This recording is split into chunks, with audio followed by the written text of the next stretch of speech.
Hello, I'm Dimitri and I'm here to help you navigate and appreciate 6 of Wilfred Owen's war poems.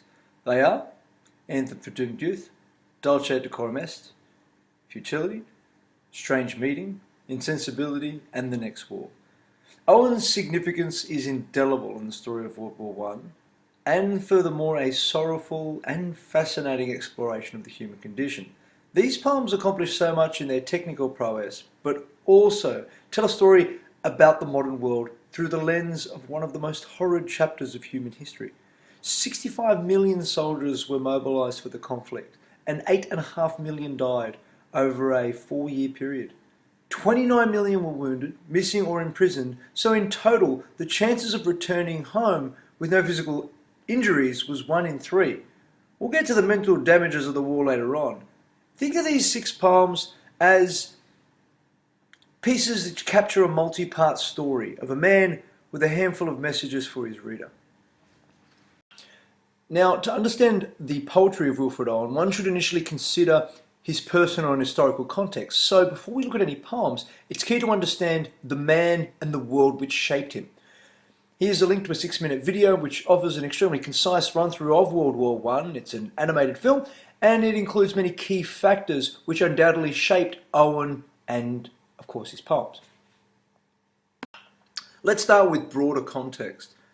Owen comments on his experiences in a world affected by war, but more specifically there are 6 key factors. The first one is nationalism. The deep love for one's country in part caused and fueled this war. The mindset is evident on both sides of the conflict, emblematic of an important aspect of the early 20th century. Your patriotism and your allegiance to your country was typically assumed and went unchallenged, as powerful nation states were often underpinned by large global empires which they had built through imperial acquisition in the decades and centuries prior. Invasion and conquest of foreign lands was certainly not a new idea, but nationalism was the modern embodiment and justification for delusions of racial and cultural superiority. The second element would be the expectation of the war's outcome. The idea that politicians and military leaders who actually waged this war, again on both sides, was the claim that it would be over soon. No one wants a long war, so what was imagined to take weeks or months became promises measured by the upcoming spring of the current year or perhaps the year after that. After the preliminary invasions by Germany into France, both sides sort of dig in and thousands of kilometres of trenches to secure their positions in what would become known as the Western Front. This formed a stalemate across the Western Front in eastern France, which made territorial gains nearly impossible. This dashed any hope of an early victory to the war on either side. So now the price of this war in both resources and of course the lives would skyrocket beyond what was originally forecast, and resolution wasn't guaranteed.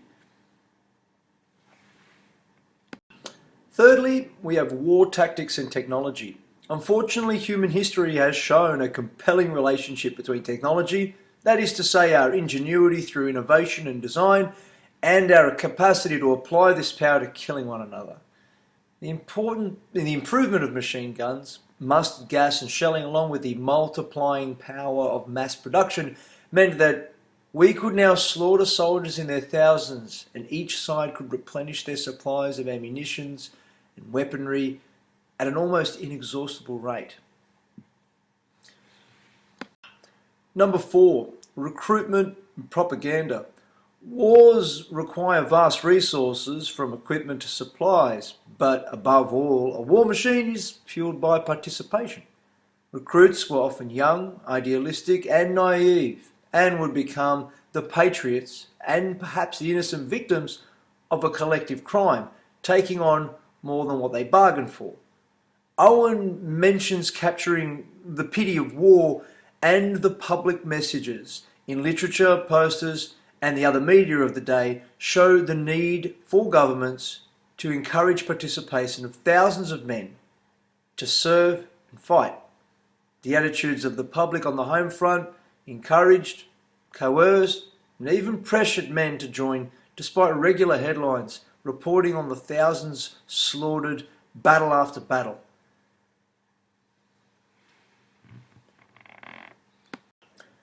Fifthly, we have the attitudes towards the war by the general public. While it may seem obvious to say that both sides wanted to win the war, it's worth noting that there was both division in and change of public opinion over time on the home fronts. Not everyone believed that the war was essential to resolve the conflict. German-Swiss author Emil Ludwig, after the war, claimed that, quote, a peaceable, industrious, sensible mass of 500 million European people were hounded by a few dozen incapable leaders, by falsified documents, lying stories of threats, and chauvinistic catchwords into a war which in no way was destined or inevitable. Interesting. However, disillusionment with the war rose right from the beginning. There were voices challenging the war, and although they were drowned out early by overwhelming belief that they could win the war, those voices of dissent eventually grew greater in number over time, putting some pressure on governments to end the war. And finally, we have the sixth factor, the psychological damage, the trauma, the spiritual and moral corruption of men through war. What would eventually be known as shell shock was not only the clinical diagnosis of the mental impact of the culmination of the violent sounds and physical sensations of war. It was more than that. Brave men were psychologically decimated and morally exhausted by the brutality, the violence. This messed with your mind. What is now understood as post-traumatic stress disorder is not just about the chaos and the sorrow of war. Owen's language is key to drawing out the true acts of war for what they are. The spiritual sickness caused by seeing your friends die, your brothers, the children of the British and French mothers, the children of German and Allied mothers, saw the mass corruption of an entire generation. The graphic horrors left a permanent mark on the souls of those who, if lucky enough to return home, would still have their minds permanently engulfed in the fury and horror of the battlefront. Now, while those macro issues are important, let's not forget his personal context. Just as we need to zoom out and understand the magnitude and the nature of this international conflict in all its modern fury and the impact it would have on an individual, we also need to zoom in and see the individual at the centre of this collection of poems. Owen is our storyteller, and he is a three-part trinity, a poet, a soldier, and a theologian. Let's start with A, the poet. As a poet, we see an individual who values and is formally educated in the power of language. It is a grand medium for the exchange of ideas and emotions which shape the human experience. It is just sad that the aforementioned context of this war is what brings out his most prolific work.